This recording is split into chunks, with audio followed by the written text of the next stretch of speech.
Hi everyone, this is Ben Sondgeroth with the Learning Technology Center of Illinois, and today we are going to look at how you can keep your resources that you share in Google Classroom organized. And to do that, we're actually going to focus in on the classwork page, because on the stream we have just a running time-stamped list of resources that we've shared, but what we really want to focus in on is how can we make sure that our students know where things are at and where they belong inside of our Google Classroom, and that's done in classwork. So one of the big things that Google Classroom has done when they did their update is they've organized the topic section a little bit different. So that's going to be your main piece to keeping things organized inside of Google Classroom. So you can see in this demo class here I have the topics of research, world history, and US history all set up. And when I create a topic, they're going to become bold inside of the classwork section. So let's see how you do that. So I actually have this picture materials posted, but it doesn't have a topic in it.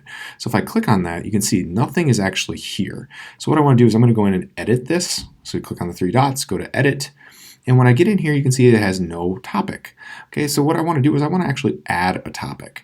Well, I'm going to click on this and see that I have the option of the research, the US, the world, or create a topic. And that's what I'm going to do for this one because it doesn't fit in any of those different categories. So I'm going to go ahead and create a topic, and I'm going to name it images. And then I'll go down here to save. And now you see that I have a new topic called images, and that's down here. Now, what if I want to organize this a little bit differently? So images is currently at the bottom, but what if I want to have it up at the top? Well, to do that, I actually go to the three dots in the topic right here where it says images, and then just say move up. Now, unfortunately, I have to do that multiple times to get it to go, but you can see that as I continue to click move up, it will continue to now appear differently in the classwork page. And then if I wanted to, you see that I also have the ability to move it down.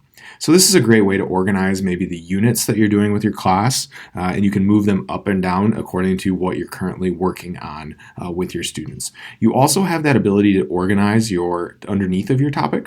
So you can see here that these are actually set up in chronological order. With this one that was created the newest being at the bottom. But what if I want to move that up?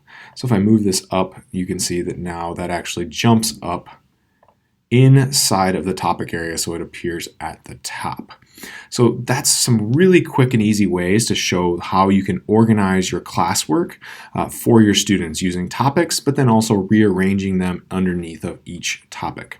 The other part to keeping organized might be using the calendar inside of Google Classroom. So you can see that I've attached a due date to several of these different assignments here, and I can find that in a couple different spots. So now since I have those due dates on, they'll actually appear in the calendar. So if I click on the three lines, you can see I can go up here to calendar, and now the question that I assigned will actually appear on the student calendar. And if I go backwards, you can see I can see the ones from previous dates as well. You might have noticed though that I actually had a calendar icon at the top of classwork. Well, what that's going to do is that's actually going to open up my Google Classroom calendar. And I can add my class to my Google Calendar. And so anytime that I now open up or I assign something in my Google Classroom, it will appear just on my normal Google Calendar.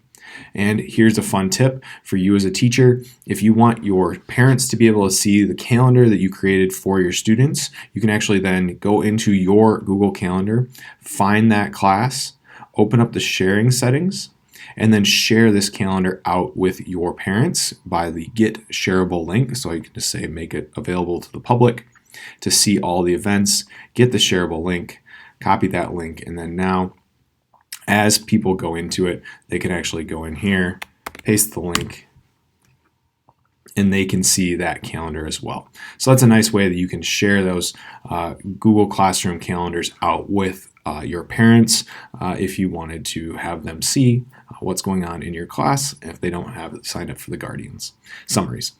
Okay, so those are just a couple of quick ways to keep your Google Classroom organized for your students. I hope you found this valuable. Make sure you follow the LTC on Twitter at LTC Illinois. Follow me on Twitter at Mr_Sondgeroth, and then look for all of our new content that we're posting to our blog at the website ltcillinois.com, or I'm sorry, ltcillinois.org/blog. Thanks for watching.